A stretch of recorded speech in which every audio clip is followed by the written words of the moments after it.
I have a client from Nambia, he lives in Katima, and ordered a water well drilling machine from me at the end of 2023. After long time of sea voyage, finally it arrived in Walvis Bay Seaport last week. Then he asked a logistics company to transport the machine to Katima, which is more than 1,300 kilometers from Walvis Bay.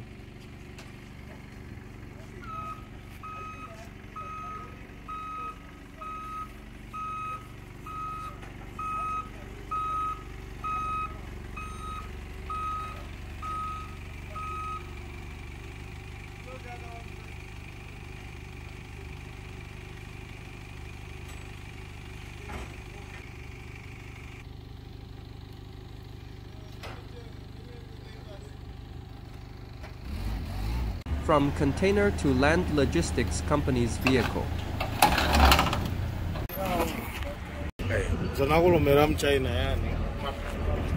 Yeah.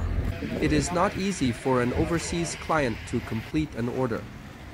It needs trust, waiting for sea voyage, custom clearance, pay duties, and transportation from seaport to his place.